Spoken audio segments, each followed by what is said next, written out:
It's everyone's favourite wizard, Mr. Daniel Radcliffe, ladies and gentlemen.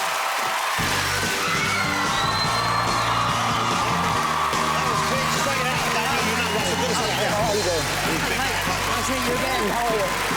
Thank you for your paper today after I was caught. You defended me. How are you, Dan? You looking good? I'm very good. Thank you very much. Look Cheers, at that. everybody. I'm right. How are you?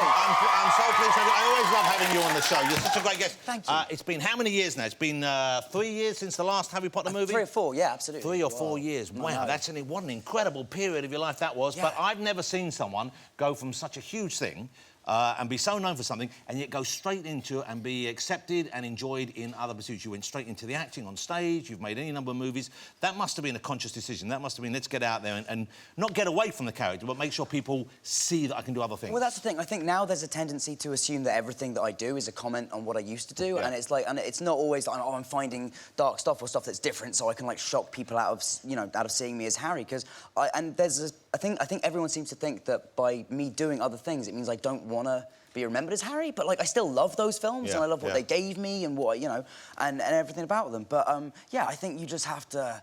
I'm not, you know, I can't play a teenage schoolboy for the rest of my life, and I would like a longer career than that. That would be just creepy, It would wouldn't be wrong.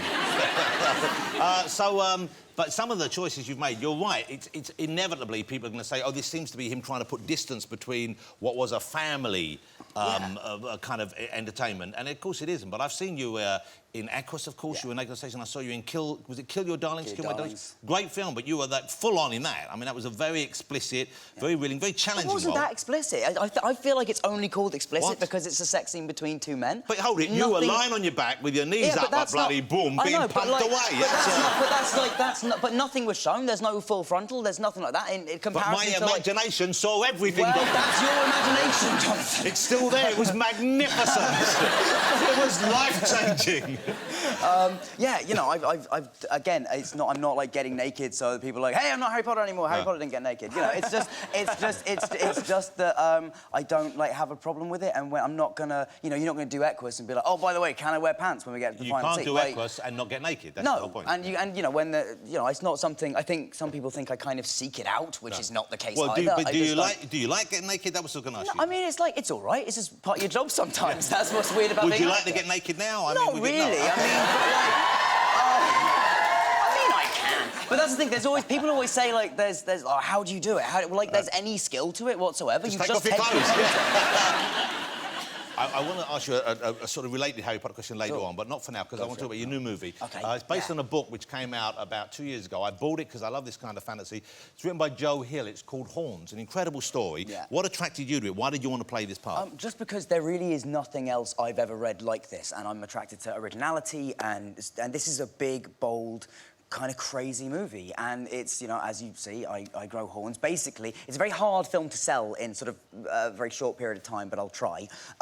It's about, I play a guy called Ig, who has been kind of vilified by the whole town around him, and they think that he has murdered his girlfriend, and one day after a night of debauchery and sort of ill-advised sex with a friend, he wakes up with sort of lumps on either side of his head, and then as he's examining them closer in the mirror, it's sort of a ram's horn begins to, like, burst through. And over the next 3 days, he's trying to figure out both why the hell he is turning into the devil and who really killed his girlfriend. It's really funny, because you can't make a film with a guy with horns on his head unless you have a sense of humour about it. And it's incredibly dark, and it's, like, got this great love story. I know I'm trying to make it, I'm sort of making it sound like... No, it's a peculiar idea. Of course, you have to acknowledge that. Oh, yeah, it's weird. Did people on the set, obviously, most people would know you were making a movie, but did they react differently when you pop out with horns on?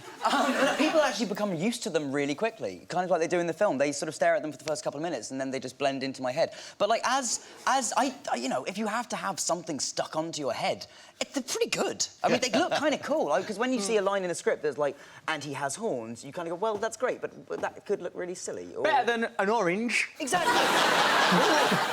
or any fruit. I mean, or any fruit. Or any fruit. Any fruit. What about a couple of bananas? That would have worked, wouldn't it? Yeah. But it wasn't just the horns you had. You have to... A lot of the time, you spend... Was it a real snake you had round you? Yes. There was a big snake and lots of other snakes. It was... So they were real snakes on the set? They were real snakes. There was actually only one snake that was fake in the film. Well, there's a couple of visual effect shots, but there's one which we had to replace a real snake with a visual effect snake because when snakes get cold, they go completely, like, they don't move. They're saving their energy. They're saving...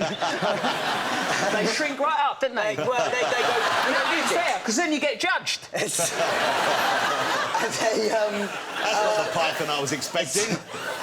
Wait, it'll warm up in a minute. That's why I'm glad you're here, because when the moments when I pause to think of things, you can do something genuinely interesting and funny. I've got one. Go on.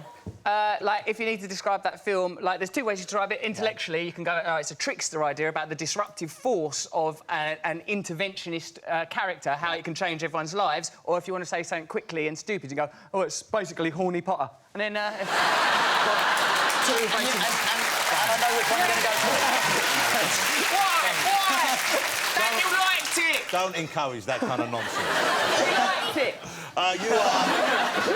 You're with you have a partner in your life at the moment. Yeah. You have a young woman in your life who you met on a film set. Is that right? Gilly Darlings, yeah. Okay, and how is that? How do you deal with the intrusion, the interest when people like me ask you about it?